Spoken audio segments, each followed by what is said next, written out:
Gabriel Reis, do canal Paparazzo Rubro Negro. Boa noite, Renato. O VAR voltando a apitar o jogo, Bruno Henrique, mesmo de casa, postou no Twitter que se fosse ele, seria expulso. Agora, como explicar Rodinei na ponta, tendo Kennedy no banco? E para que colocar 3 zagueiros e 3 volantes, se o Flamengo, no primeiro tempo, jogando ofensivo, ditou o ritmo do jogo? Bom, é muito simples, né? É o que eu falo. As pessoas têm todo o direito de perguntar, mas não têm as informações nossas aqui dentro. O Kennedy, por exemplo, viajou com o tornozelo inchado. Ele havia machucado ontem no treino.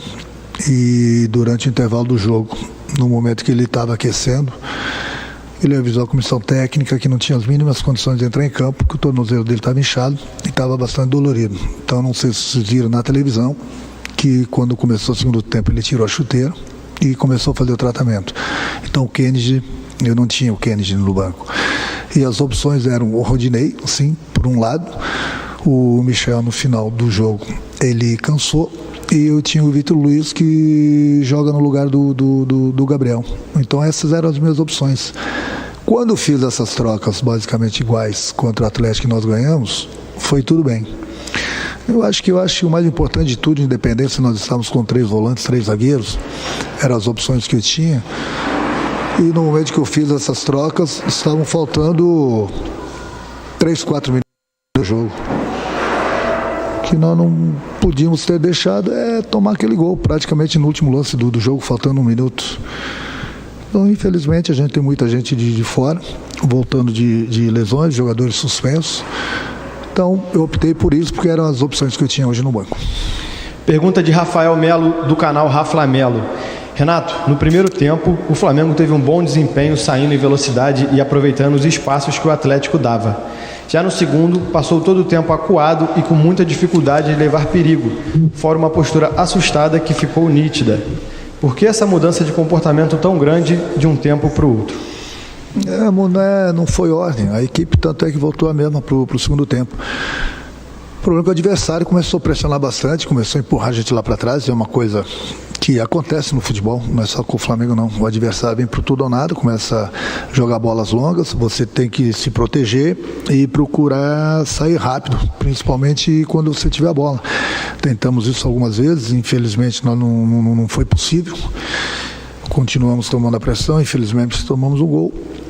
E depois, no momento, volta a repetir das substituições, praticamente a bola não podia nem chegar mais próximo da nossa área. Faltando 2 minutos, infelizmente tomamos um gol de bola parada. Pergunta do Mauro Santana, do canal do Mauro Santana. Ainda há chance para o Flamengo no Brasileirão? Enquanto houver chance, o Flamengo vai brigar. De hoje para amanhã, nós diminuímos mais 1 ponto em relação ao Atlético. O Atlético tem o jogo dele amanhã, depois nós temos nossos jogos atrasados. Tem muita coisa ainda para acontecer no Brasileiro. E eu continuo acreditando muito no Brasileiro, da mesma forma que o meu grupo está acreditando. Pergunta do Sidão Marinho, da Litoral News. Renato, é normal uma equipe apresentar apagões durante os jogos de maneira frequente? Não são maneiras frequentes, não. Os apagões acontecem em qualquer equipe. Não é só no Flamengo, não. A gente também precisa dar méritos pro adversário, que pressionou bastante, buscou de espaço. Tem um time bastante entrosado, praticamente a equipe joga sempre a mesma, juntos, então tem entrosamento, principalmente nas bolas aéreas, nas bolas longas. Tem que dar os méritos para eles também. Não levo em consideração que deu apagão no time do Flamengo. O time do Flamengo brigou, lutou durante os 90 minutos. Pergunta do Gustavo, do canal Gustavo Henrique Dando Choque. Renato, de quem é a responsabilidade do empate? Da arbitragem ou do time? Não, se eu for falar aqui da arbitragem, tem 2 coisas. As pessoas, uma que eu não gosto de falar de arbitragem. Outras pessoas vão falar que é desculpa. Mas hoje a arbitragem passou dos limites. Hoje ela passou dos limites. Na expulsão do jogador, o Kaiser, ele devia ter sido expulso. Foi uma agressão, por cima e por baixo. Tanto é que o juiz expulsou na hora. Aí mais uma vez, o VAR entrou em ação. Porque quando eu falo que o VAR que apita o jogo, ninguém acredita. Aí tinha que fazer essa pergunta para o árbitro do vídeo. E ao mesmo tempo o árbitro do jogo. Mas eles não dão entrevista, eles vão embora. Na próxima rodada, eles vão estar trabalhando de novo. Nós que trabalhamos aí arduamente, diariamente para buscar o resultado, nós somos os criticados. Então a pergunta que eu gostaria de fazer para o Gaciba e para os árbitros, no próximo jogo, meu jogador pode dar soco então. Meu jogador vai poder agredir. Pode olhar no VAR, ele deu um soco. Não, mas não precisa ser expulso. Não sangrou, não quebrou os dentes do adversário. O que precisa fazer para ser expulso? Essa é a pergunta que você tem que fazer para a arbitragem. Essas perguntas tem que fazer para o Gaciba. Não é possível. Está ali o lance. Agressão. Por muito menos uma agressão, o jogador tem que ser expulso. E o jogador que foi expulso e voltou, foi o que fez o primeiro gol. E fica por isso mesmo. Nós chegamos ao ponto do VAR não deixar expulsar o cara que agrediu. Mas amanhã vão estar lá os entendidos falando que estou dando desculpa. E esses mesmos, amanhã depois, se um jogador meu agrediu o adversário, por muito menos, e for expulso, eles vão falar que foi expulso justamente. O futebol brasileiro, ou ele muda, ou ele está acabando. Eu sempre fui a favor do VAR. O VAR é uma ferramenta que é impossível você errar. Então, para você ver o quantas pessoas estão trabalhando no VAR incompetentes. Porque não é possível, não estou falando só do jogo do Flamengo, não é possível você ter todo o lance, de todos os ângulos, e você conseguir errar. Não é possível. Não é possível. Sinceramente, não é possível. Ou se muda isso, ou o VAR vai continuar apitando o jogo. Eu gostaria de saber o árbitro do VAR hoje, num próximo jogo, se ele estiver apitando e tiver uma agressão dessa dentro do campo, você não vai expulsar o jogador. Eu gostaria de saber isso.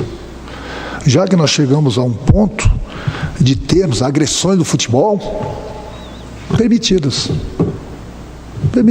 mas amanhã eu volto a repetir, vão ter os entendidos. Não foi justamente, não tinha que ser expulso.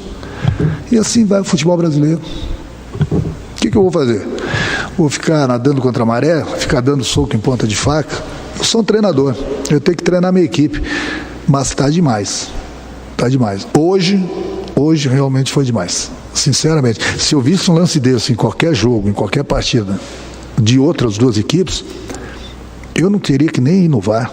Eu vi agressão, tem que expulsar na hora. E aí vai no VAR e volta atrás. Bom, realmente, então, a partir de agora, pode ter agressão no futebol. Pode ter agressão. Se não sangrar e não quebrar nada, segue o jogo. Pelo menos foi o recado que eles mandaram hoje pra gente, né? Que pode ter agressão no futebol. Mas amanhã, volto a repetir, as pessoas vão falar que eu estou dando desculpa. Não estou dando desculpa, não. Eu tenho a minha parcela, nós temos a nossa parcela pelo empate, sim. Mas, se ele tivesse sido expulso, né, a história seria bem diferente no jogo. Última pergunta da coletiva de imprensa é do Guilherme, da Rádio Bangu. Renato, o que explica a queda de rendimento do time no segundo tempo? É uma coisa que acontece, já falei em qualquer equipe. Principalmente, essa é a pergunta que as pessoas têm que levar em consideração, que eu não aguento mais responder, as pessoas têm que começar, olhar o futebol também. O Flamengo vem jogando a cada 3 dias. Os jogadores são seres humanos. Eles cansam, eles não param. Tem que treinar, viajar e jogar. Treinar, viajar e jogar. Sempre uma decisão. Sempre gente machucada, sempre gente suspensa. As opções vão diminuindo. E o jogador, ele é um ser humano. Ele cansa. Eu vejo equipes disputando uma competição só, com vários jogadores no departamento médico. Disputando uma competição só. O Flamengo até ontem está disputando 3 competições. O Flamengo não para. A cada 3 dias é uma decisão. Aí me perguntaram na última coletiva, esse mês de novembro o Flamengo vai jogar a cada 3 dias. O Flamengo vem jogando de domingo a domingo? O Flamengo vem jogando assim há 3 meses e até o final do ano vai continuar jogando assim. Mas as pessoas não querem saber se está machucado, se está suspenso, se o jogador não é humano ou não, se ele cansou ou não. As pessoas só querem saber do resultado. E o resultado hoje, apesar de, infelizmente, a gente ter cedido empate no final do jogo, o Flamengo continua bem vivo ainda no Campeonato Brasileiro. Fim da coletiva de imprensa do técnico Renato Gaúcho.